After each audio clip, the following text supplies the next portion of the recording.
Hey everybody, we're back with another tutorial. This time we're taking a look at the modified tour um, vehicles around the USA International Speedway. Real fun course, a tough course, but the cars themselves are really fun. They seem to be pretty driver focused. A lot of throttle control and steering control needed to get around here consistently and quickly. Which is a lot different from the A cars at most tracks. Most tracks, the A class NASCAR Cup cars just kind of point and click, go at it. But I like these a lot. So we'll go over a couple tricks that we haven't talked about on the channel yet, and we'll go from there. So first things first is we'll watch the lap. Probably not the fastest lap in the world, but that is once again A-okay. So let me back it up here. Again, I'll be quiet while the lap plays, and then we'll talk about it.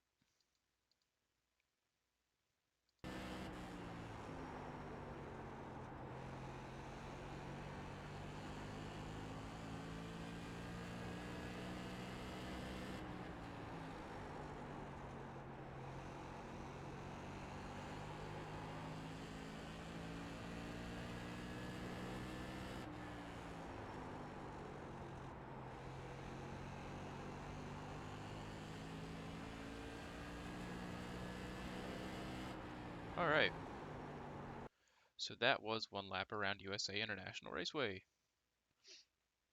So let's take a look at this here. As you can tell, so going to start the lap, um, we are at this point right here. I'm already starting to look down into the corner. I'm already looking way ahead of the car to try to figure out where I want to go. A lot of drivers make the mistake of looking kind of right in this area, and that makes everything kind of pop up a lot quicker. It seems like everything's happening at light speed and that you don't have time to react. So try to train yourself to look down where you want the car to go. You'll find that if you look where you want the car to go, you'll kind of naturally drive it there, if that makes sense. So coming into this corner here, we're using some light braking,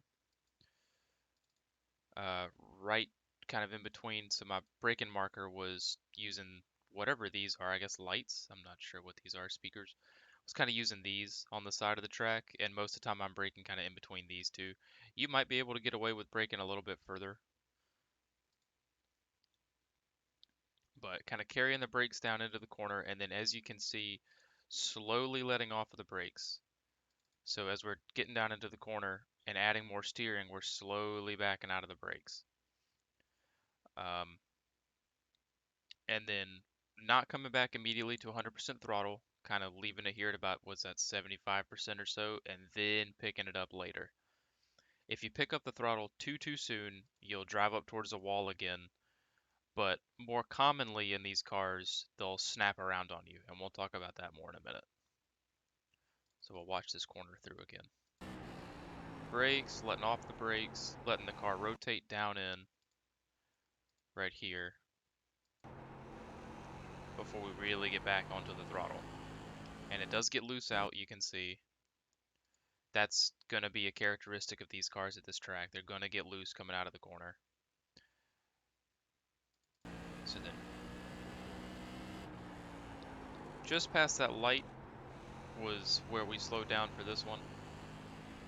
And again, I'm already looking down into the corner right here. I'm not looking straight ahead of me.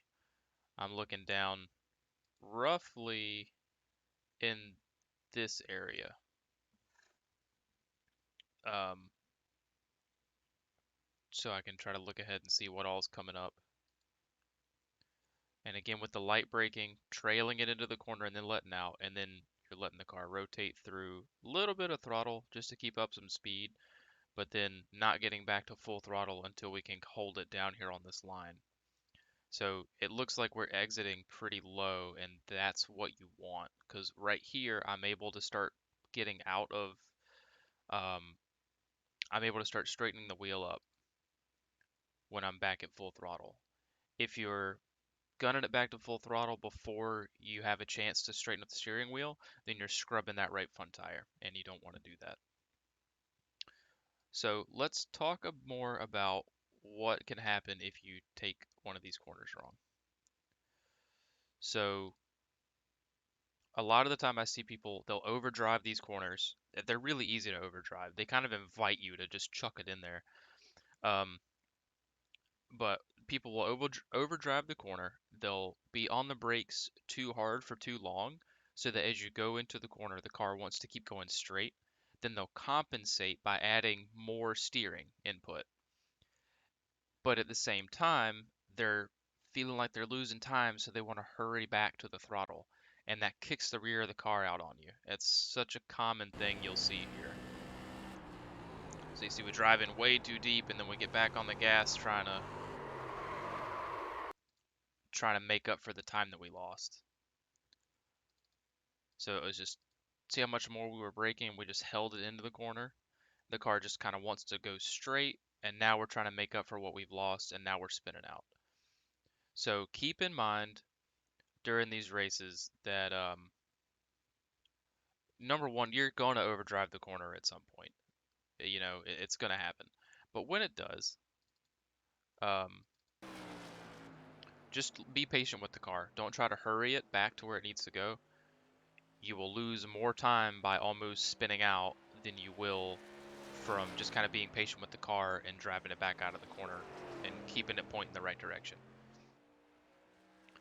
So I haven't messed with the brake bias or anything in this car or the steering ratio. I'm pretty comfortable with it like it is. Um, I like the quicker reaction time of a quicker steering box here. I think the default is 12 to 1 at this track. So that's what we've got. So new tips from this video are look down into the corner, look where you want the car to go. Don't do that. Look where you want the car to go, and you'll find that you kind of naturally drive it to that point. And then if you do overdrive the corner, if you do carry the brakes in a little too far, just be patient with the car, let it catch itself, let it rotate back around to where you need it before you get back onto the throttle. That way you don't spin yourself out, cause a caution, or just burn your tires up. As for saving tires around this track, I'm not 100% sure on how to do that, to be honest, right now. I think you can enter into turn one and turn three, maybe a little bit higher, and let the car ride down towards the yellow line instead of trying to wrap that yellow line around the track. But in my testing, all of my temperatures were really similar on the right side, between me running a little bit wider and then wrapping that yellow line.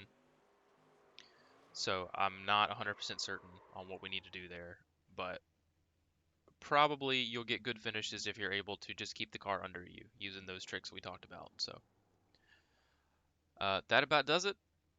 I appreciate you tuning in for another video. Uh, Pretty cool. We're up to 6 subscribers right now, so that is 6 more than I ever thought this would get. So hey, appreciate you all for being here. I will see you in the next video.